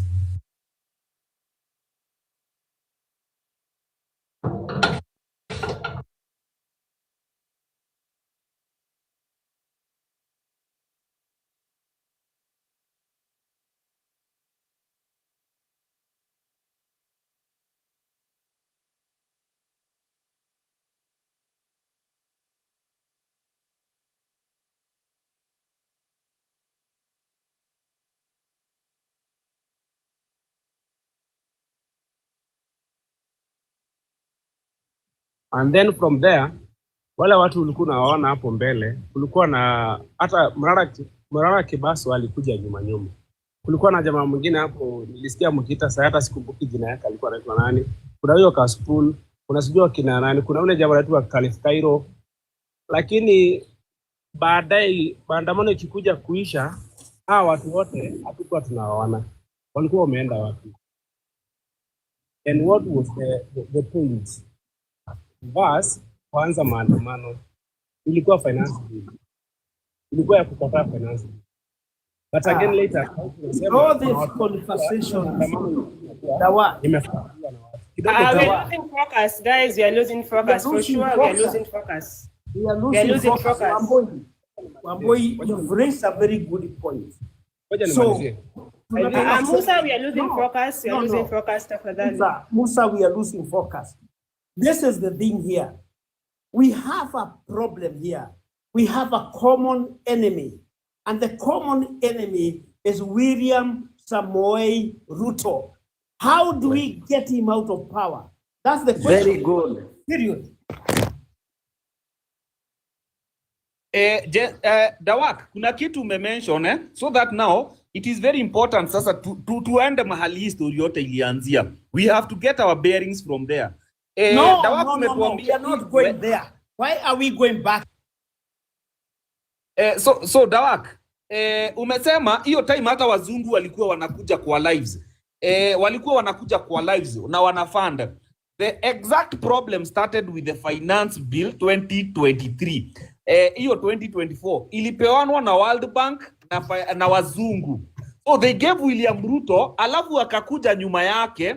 They started funding Kenyans. Wenye sisi hatujui, wakaanza kusema finance bill is the problem. And they worked with their puppets in Kenya. They worked with them. Because I have said William Ruto has always been an outsider. William Ruto aliingia vizuri sana kama Kibaki. And then when he started messing the economy, our wazungu na their puppets wakasema it is time Ruto akanyange inje. Somebody tell me who was here that was involved kupanga maandamano ya 2020, hiyo maandamano, who was involved? Tuliamka siku moja tukapata kina Boniface Mwangi na tunajua they work with wazungu, ndio wako forefront, wakatengeneza. I'm telling you, this thing was not organic. The rest of us were caught up in an idea. We did not have an idea. Yani tulikuwa tu naive na tukasema the problem is finance bill. Yes. Tukasema the problem is finance bill and I'm telling you, those people must have called William Ruto na wakamwambia, umeona tuko na serikali, tunaweza kukuangusha anytime. That is the truth of the matter. Now, moving forward, we have to analyze, sisi tunataka kukua wapi kama vijana? What future do we want to create? We have seen wazungus are our problem and their puppets in Kenya are our problem. So the question is, how do we propel ourselves into power as the young people and become the solution of this country? Fagia Wote, how can we make it possible? Do we work with leaders or do we start something new? That is the question. I believe now we have come back to the focus. The focus is Ruto must go. But I think we have to agree that Ruto has his masters. Yeah? And who are his masters? The same people who want to take Galana Kulalu, the same people who, why is Ruto scared of calling out the RSF? So those are the questions we should be asking. Now, who are his masters? You see, Ruto has his hands dirty with gold smuggling and cash laundering in Sudan. And now, his masters, the UAE masters, are setting him up. And the other day said the first person to go to ICC or when he's out of office, the first people who will come after him is the US. Now, the other thing I wanted to say is that Ruto was being set up with the Haiti issue. If you've been following up what has been going on in the US, money around $20 billion was to go to Haiti. And now that money did not go to Haiti. So who are the other masters of Ruto? The other masters of Ruto is that secret society that Donald Trump is demolishing right now at the moment. Those are the other, and they are the war perpetrators, not only in the world, but also here in Africa. And that's why Ruto has ended up supporting the RSF and the M23, because Ruto also has masters. And that's why we shouldn't lose focus in the fight of Ruto must go. Because thank you, guys. We are losing it, and whatever is about to happen Ruto must in go this based on country. propaganda. You understand? You cannot say Ruto must go based on propaganda. Now, what is propaganda? Ruto listen, has most of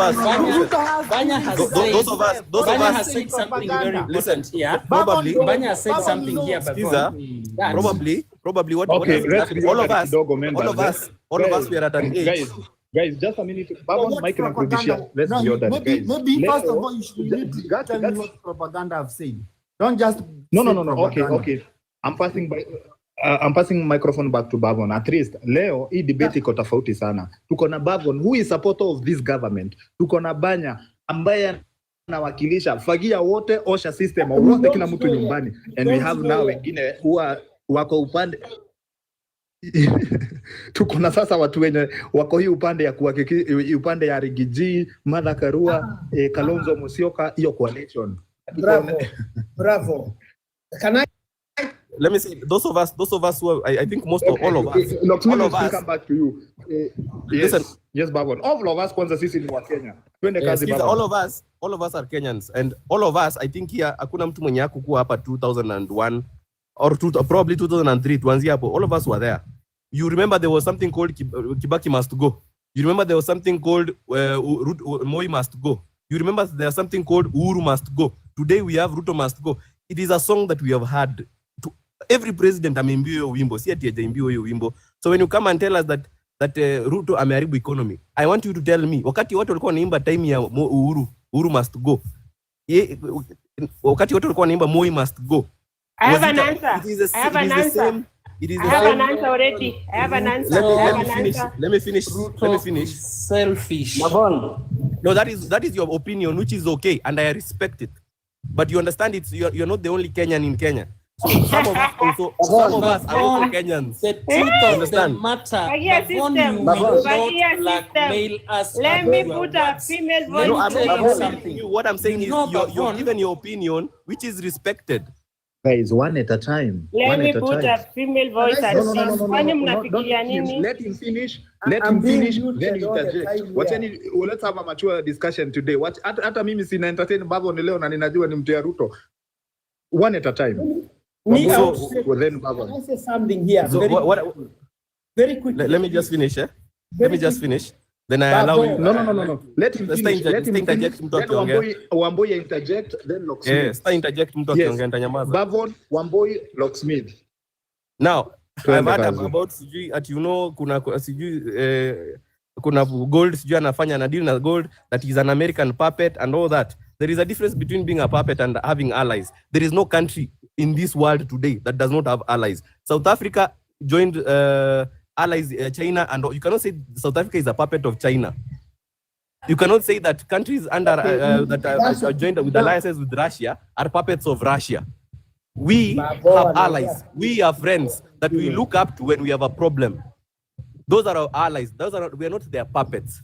That is why in Kenya today, you cannot tell me that we elected Ruto based on Americans. Wait, Bavon, on that point, and umesema we all Bavon, umesema we all need allies. Skiza. No, kabla hajaenda sana. Skiza. Acha niseme basi Wamboi, Locksmith, alafu tutaingia. Now let him be interjected. Amemaliza. Acha niseme, it's very simple. It's true. In any field, in any war, in any struggle, there are allies and come out. I mean, kwani mnafikiria revolution tu ni ya Kenya peke yake? Guys, let's be honest. People are seeing these things. People are witnessing these things in their countries. It's a common issue that is happening right now. In Greece, in everywhere, there's a revolution. It's a revolution. So you'll get allies. Me, I loved the help. It's true. Wamboi, I loved the help. Wamboi, nobody. Hakuna mtu anakataa. Wamboi. It was my time. I'm just coming in slowly, guys. Let us be focused. Tulipata msaada ambayo ilikuwa inastahili. It was about time we spoke out. It was about time we expressed our concerns. It was about time we came out to the field. Me personally, I was never funded by anyone. I woke up one day and I felt this urge in me, come out to the streets, come out and protest, come out and speak out. And we came out many because it was very internal. As much as you want to proclaim it in the hands of men, it was very internal, to be honest. It was a coming together and it worked. But now along the journey, we have lost focus. I'm sorry, I have different expressions and different opinions. Umesema hapa Bavon about to one. Who was not there to one? I was there, but I was not this woke. I was not an adult. I didn't know what was right and wrong. I was still growing up. To be honest, tulikuwa wadogo bado. And this is the time now that these things are happening. It's not about a leader, it's leaders who need to come together. We need to come up together. We should not lose the focus. It is true. It is true. You and Bavon. Spirit. Such a tunimalize stoic. If you are a true Gen Z, if you have the true Gen Z spirit, it will be one all along the way hadi mwisho. If you have that true spirit, you know what you're calling for, you know what you're standing for as a youth. To put it very personal, as a youth. If the voice is one, as you go along this journey, you will not lose focus. Because when where will they come from? So you are with Morara here. Ama mjui tulikuwa na yeye hapa. This live at the work, tulikuwa na yeye hapa. And on a personal level, I feel like it's true. He has lost focus along the way somehow of what we thought he should be or what he should become. It is very true. And I want to say, if you see that happening along the way, you keep standby, keep watch. We are going to check each other to the core. Me have always said that we are going to check each other to the core. Ukibadilika, we will remember the struggle that you possess. The win is won. At the end, we will win this. Oh my goodness, you think what these people are doing is just right before your eyes? Wamboi,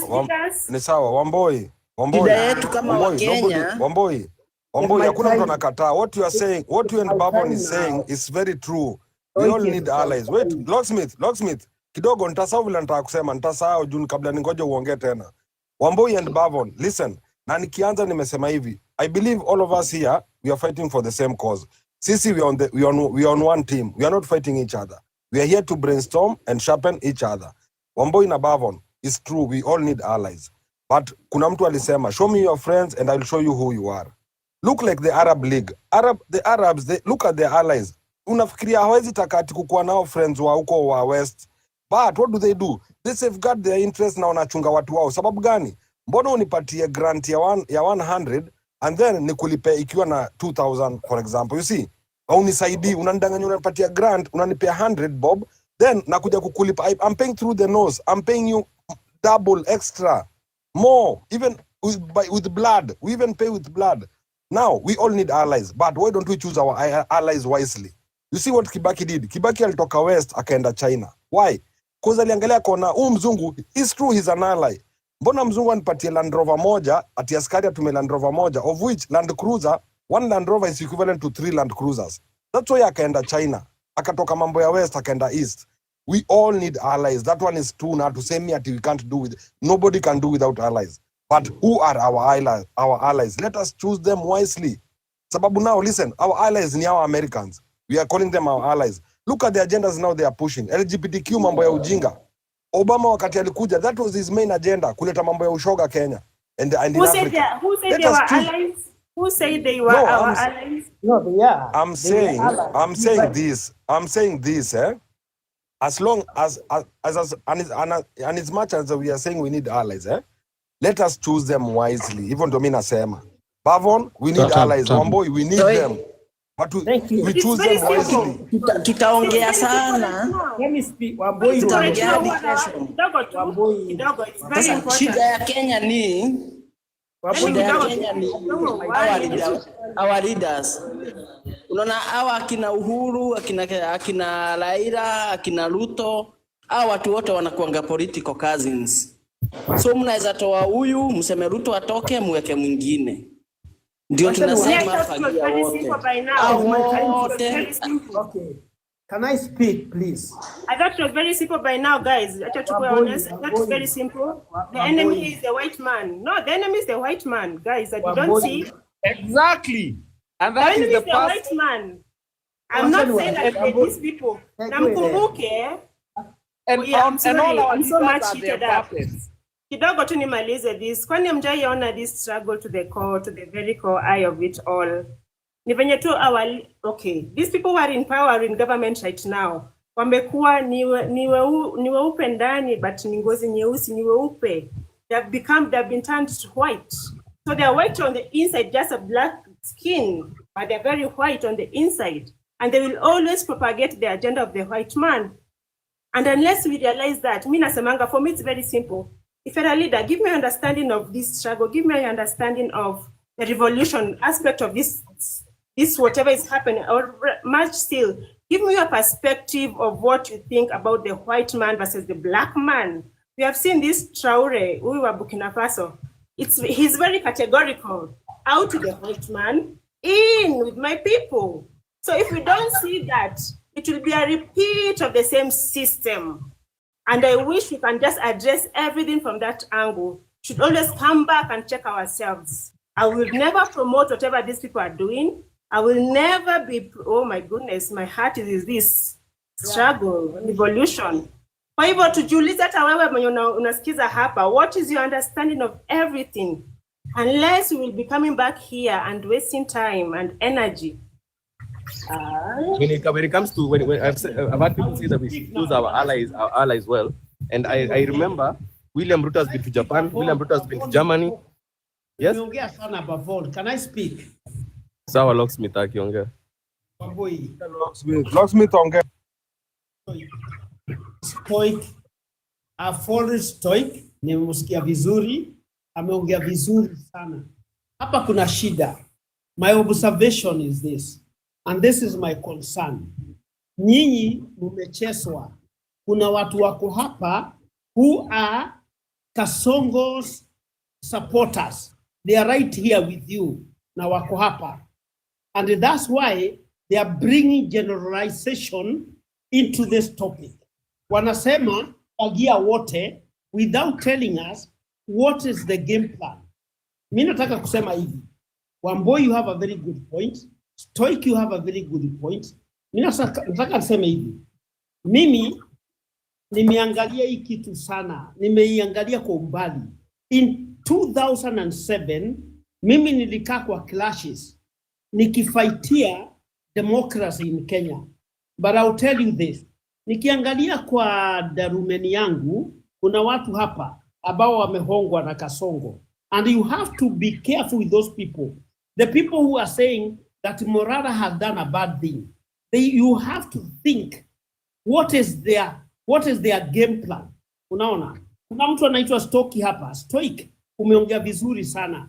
You have a plan of how you want these things to go. Wamboi, you have a very good plan. But why are some of these people taking us back 3 years back? We don't care about 3 years back. We want to see what is the way forward, to remove Kasongo.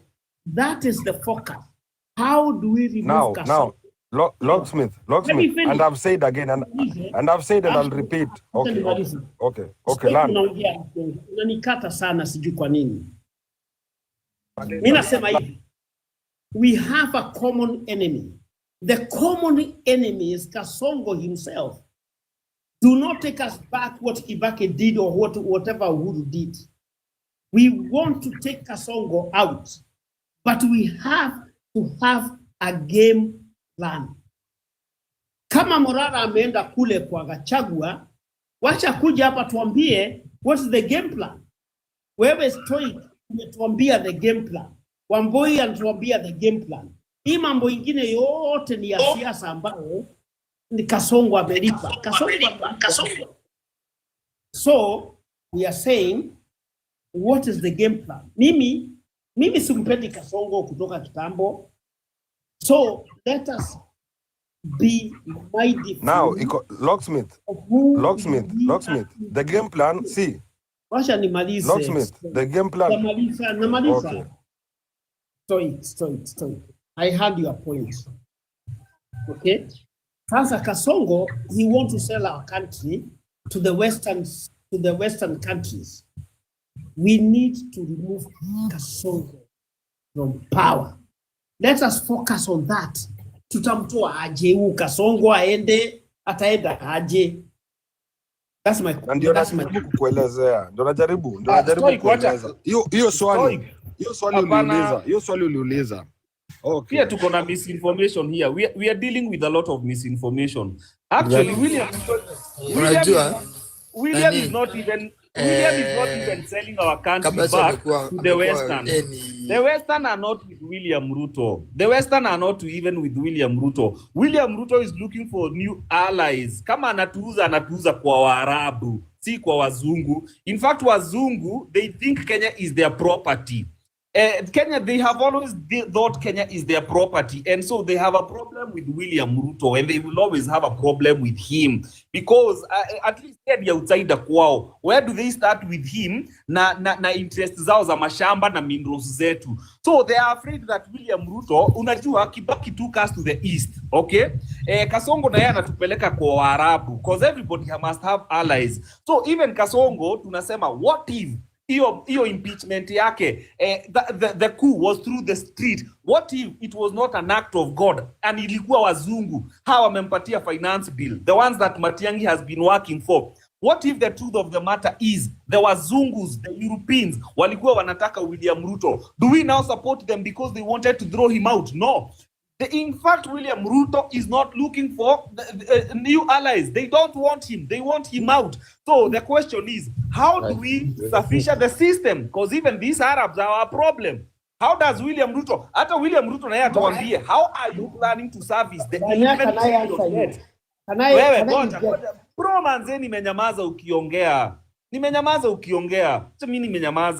Mimi niseme. Even William Ruto also needs to tell us, William Ruto, you have borrowed more than 4 trillion. You have a service debt you are servicing of 11 trillion. Give us the loan books. How are you going to service those trillion? Because our Zungu, manamwambia lazima alipe hiyo 11 trillion. And that's why they are adding taxes on us like nobody's business. So the question is, as a people, what do we work? How do we come out of this cycle? Because it's a repeated cycle. It's a repeated cycle. So you are supporting William. Let me tell you something. No, I'm not supporting us. He's not supporting William Ruto. He's not supporting William Ruto. What he's doing is just telling the facts. Because Locksmith, you've been on a Locksmith has been on a rant of propaganda. Order, guys. Order. This is media. Tunaongeleanga mambo ya good governance. Kidogo, Locksmith, I'm giving you the mic back right after this. Let's have order. One mind, one spirit. Breathe in, breathe out. Locksmith, go ahead. Following the politics of Kenya, and there's a country called United States of America. The United States of America, they have an interest in what we call the Panama Canal. They also have an interest in what we call the Gulf of Mexico. Okay? And then we have a country that is called Saudi Arabia. Saudi Arabia, it is neighboring, I would say Egypt, and I also say Ethiopia and Somalia. And also Sudan also. And also Sudan. So the United States of America, they have interest in those countries. So Russia have an interest in a country called, what is this country they are fighting? Russia? I'm forgetting the name. Can someone remind me? Ukraine. So what is happening here is that in the United States of America, they want to have Panama Canal back. And they also want to have what we call the Gulf of Mexico. But for them to do that, they have to relinquish the Ukraine back to Russia. The other thing they want to do, they want to have control of the Suez Canal. So how are they going to do to have the control of the Suez Canal? They must use the Saudi Arabia to do that. So the interest of Ruto in Saudi Arabia is wanting. Why? Because Saudi Arabia must use Kenya to have the control of those countries around the Suez Canal. What am I saying here?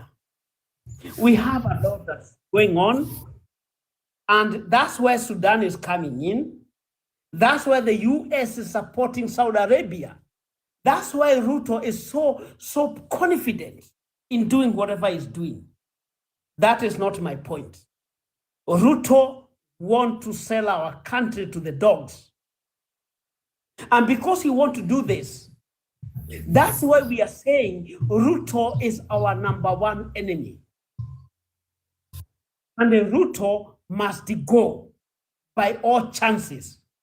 Whether it is Gachagua who will make Ruto to go, it doesn't matter. Whether it is Morara Kebaso who will make Ruto to go, it doesn't matter. But these people, they must go and leave our country in peace. Whether it's the Gen Zs, whether it's the old people who are against Ruto, all those people must come together and let this person go. I'm telling you, it's a big game plan. And I'm done. If that's the reason why we are removing William Ruto, then he should continue serving another term, because the reasons I've had that someone is selling a country. How do you sell a country? Let me answer you, Babon. Locksmith, I really like how you have come up with the international relations aspect of it. Because to be honest, so jiuliza ati unapata unaenda mahali in the waters unaambiwa from this section to this section it belongs to some Hamed somewhere, some whatever names they have. There are people who really own the sea. There are people who own. How do you think this electricity is sent if not underwater cables that are underwater that transmit electricity or internet or Wi-Fi from? I'm trying to listen how this deep goes. So there are people who own the waters, and this will always be an international issue. The highest bidder will always come to the country. The highest bidder will always come to an African country. And if the leader is so gluttonous, as you have seen Must Go guy to be, he'll be bought. It's very easy. These are very highly ordered, highly as high as you can think in the ladder. These things come from the top. There's a voice that controls literally those African presidents or African countries that don't know the way forward. Kwa hivyo tutaargue hapa, tutakaa hapa, tushinde hapa. You know what? We'll never understand. I'm saying this. Wambui. William Ruto. I'm dropping off. I'm just finishing and drop off. Kama angalia this from an international aspect. I'm someone who has studied international relations, so I know what this means, and I know the international aspect of any revolution will always have a Western voice.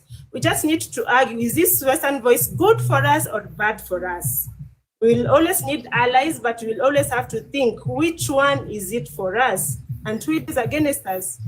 So it will always be about supporters. those who don't know, ama ambao wanajifanya kwa in this game, it will be shown along the way. Ni sawa. Wamboi,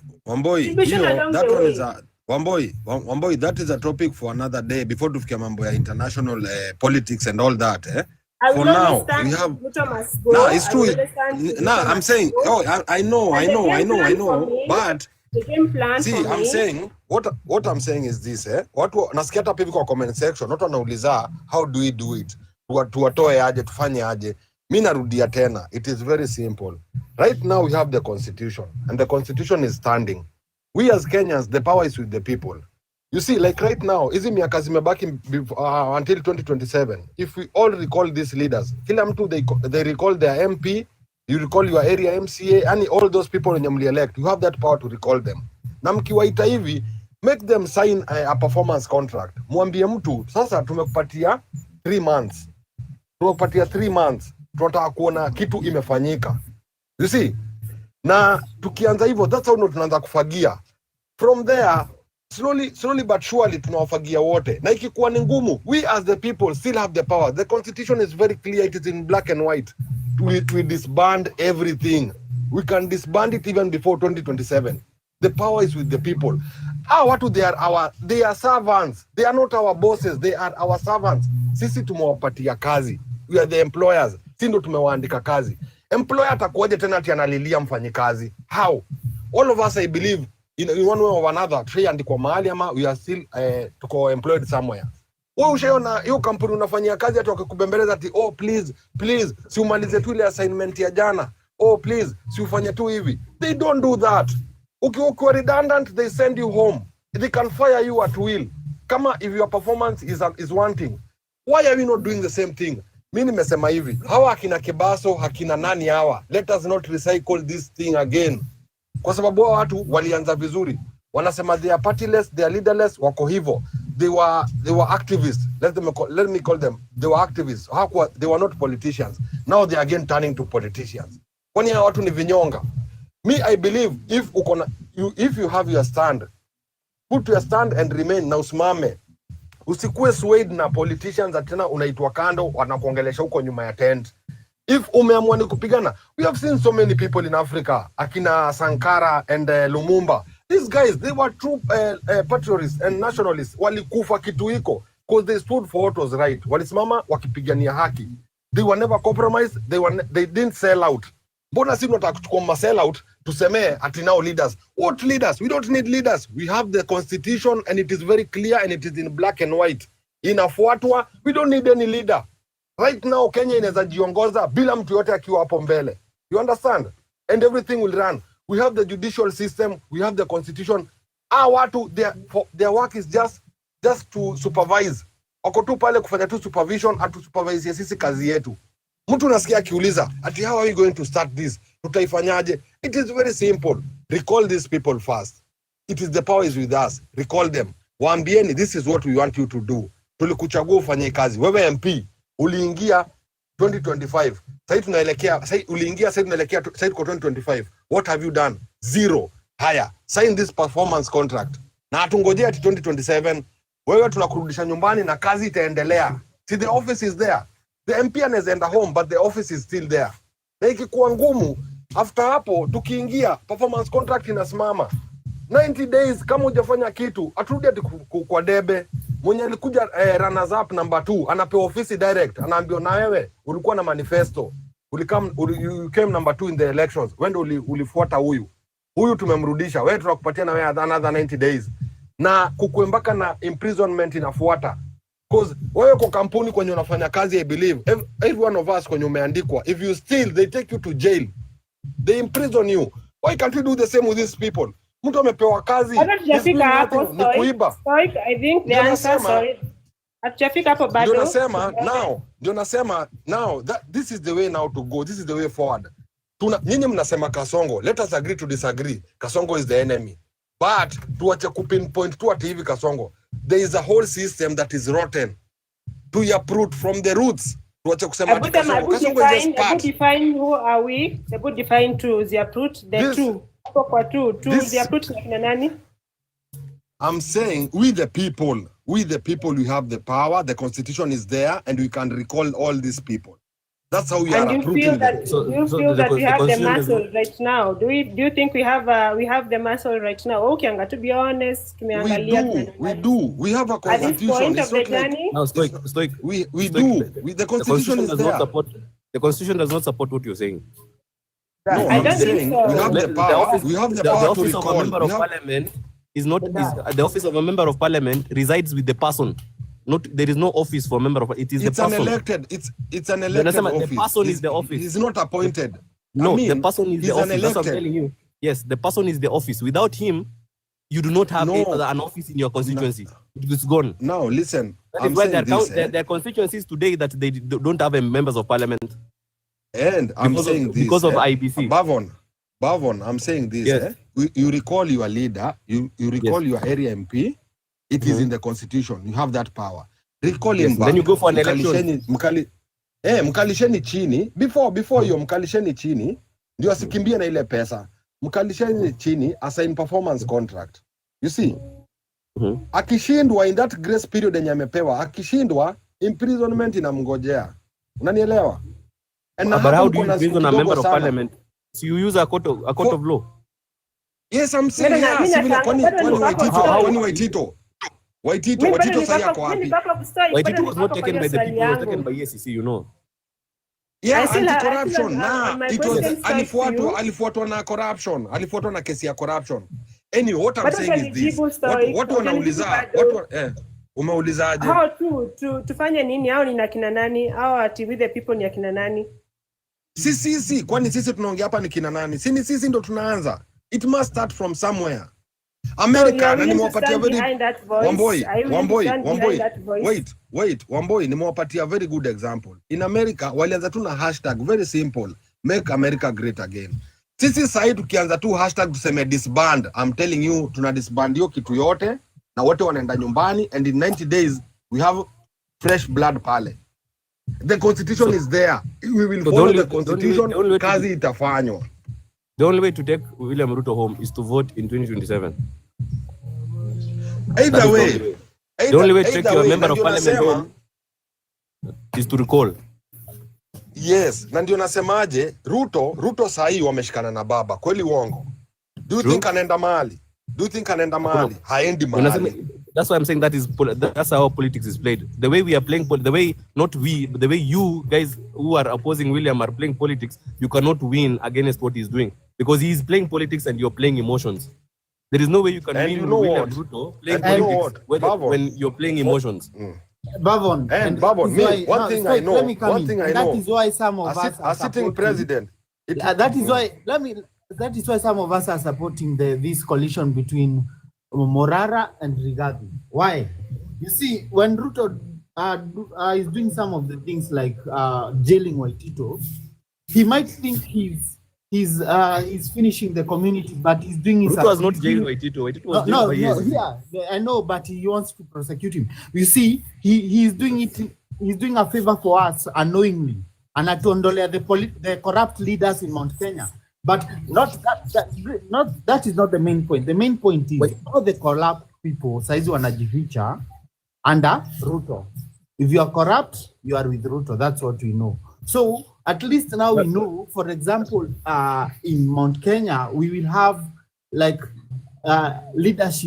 new leadership in 2027.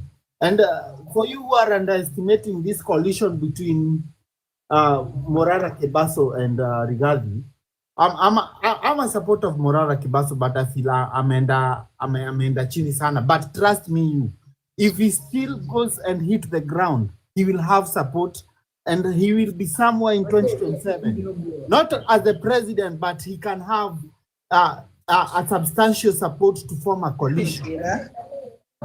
Yeah, he can have that. There are some people bado mkisema there are some people wenye bado wanaamini Morara Kebaso can make a good leader because what he has been fighting for has been accountability. And what else do you want right now apart from I think that's thank you. Hi, a long time. I think by now for me, my true understanding of a leader is beyond someone who calls for accountability. I really believe, and I have facts, and I know how to prove that. It's really beyond that. It's just beyond one value. Mungu ambaye mimi najua, ama the Almighty Creator, works in many ways, and I'm not even very physical, no. Works in many ways. Utapatiwa kitu moja tu. Utapatiwa, if you're a leader, you will showcase it. People will love you. People will not question you. You will not be found in any rank. You'll be true to the people. You'll always be true to the voice of the people. So for me, by now, for sure, I still stand. We are still need to be leaderless for sure, but we have leaders popping out here and there, yes. Ultimate leader, no. Leaders, yes, I will always stand with that fact. I am seeing a lot of loopholes in the quote-unquote leaders who have stood up with this Gen Z up to this point, including anyone who so far for me, none has proven to the test, so I still know we are leaderless. It will help us as long as we keep this motion going, this movement going. We'll always keep the noise out there, of which time imepungua, me in my analysis, in my X space analysis especially. And bado, we need more energy, so we need to keep this alive. And if this voice misses, then this struggle was, I'm sorry, it will be in vain.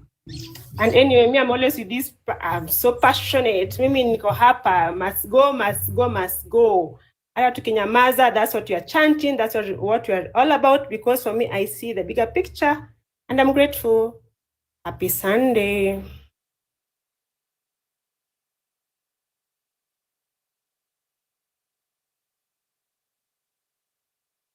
Bari.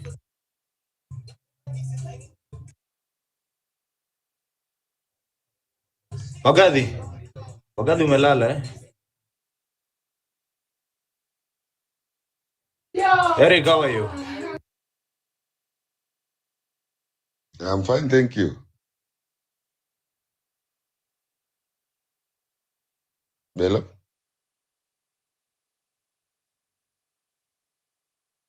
Dawak? Yes, niko habari ya siku mingi. Niko salama. Maoni yako? Toa maoni yako. Mi leo nasikiza tu. Oh yeah, TikTok friends, you are here today. Thank you for coming. At least leo mawakilisha nchi. Nitakuja kuangalia highlights kwako. Thank you for showing up. Sometimes it's good unapiga pia hawa watu wa Kenya wanaelewa venye game inaendelea. Good. We are discussing about hii kitu tunaona hapa mbele yetu, Kebaso and former DP. Kuna watu wanasema Kebaso wameona mwangaza, wengine sijui hapa wanasema hapana, alikuwa project ya wananchi. So we were there. Tunauliza who is who?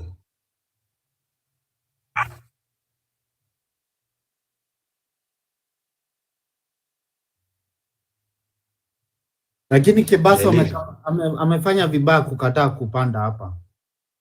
Unajua alikuwa na account ya biashara. Umeona alicomment na biashara. Si amekwambia ugoje Vampire Diaries. Lakini bado we still need to do more bana, because and I make things straight about your story of British High Commission, because we don't want collaborators, but I believe what these people do is that they make sure that they have a person in government, and even the next incoming leader wanataka pia wakue hapo. That's when I say, these people waki approach Kebaso, they have seen his potential. No? But either way, since tunataka new leadership, what do we do? Unajua mimi nasikia mambo ya these people, they'll crawl back. Our politicians tukicheza, if you don't give them a hostile ground. Na ndio maana hapo na support Gachagwa kabisa. He's giving them a run for their life, these corrupt politicians. Because they are trying to find a way to crawl back to the people. Yeah? And eventually to Spochunga. Wewe Gax. Wewe Gax.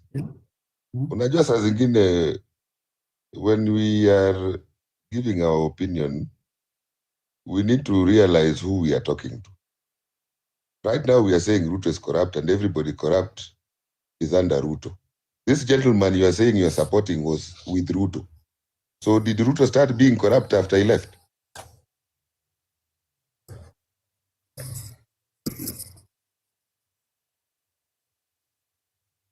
Unajua saa zingine we need to be able to, I mean, this guy called Gachagua has been in government almost all his life. The only time he came into the picture is when now he connected with Ruto. He's the one who propelled Ruto to power. So if you come and tell me, just wait. If you come and tell me you want to change leadership, you want people who are good, and now you are coming and telling me somebody who was with Ruto wamekosana kivyao bila sisi kuelewa wamekosana kwa nini, all we see is on the news, na if we have to believe the news, tunaambiwa ati yeye alikuja na maneno ya ukabila. Sasa wewe afadhali ni ukabila kwako kuliko corruption. You'd rather believe somebody who is saying Ruto is corrupt, but you don't believe the one who says Gachagua ni mkabila. But I think I'm not supporting Gachagua. I'm supporting him because he's fighting Ruto. That's one thing you need to understand. And I'm not saying that Gachagua should go for top leadership. No. But who's the strongest voice right now against Ruto? Who's spilling the beans about what has been happening in this government because they're not in government? Gachagua explained how he was set up to receive this RSF leader, Hemedi. Why should I believe it? Why should I believe it? Why should I believe it? Can I come in? Can I come in? Yes, please. Yeah, come in. Mwanzo wa mjambo nyote. I hope you guys are good. I think there's something that we need to understand and learn. Ya kwamba sometimes to get a pure person, with no ukora manini, ni ngumu sana. I'm just going to give you an example. Recently, not even recently, 2 days or yesterday, tumeona nchi ambaye sisi kama Waafrika, we are calling them first world, and they have been calling us corrupt country, country without rule of laws, nchi ambaye haina maendeleo, not developed. They're always like beggars looking for money from them. But we have seen and clearly see that there is more corrupt government in this white people's country kuliko yetu. Yetu inakuwa exposed, ya hawa jamaa haiwi exposed. Tumesikia billions of money which has been given to Ukraine, ambayo zinafaa kusaidia mambo moja mbili kwa upande ya wananchi na nini, hazijafikia mwananchi. So it seems that we are in a world where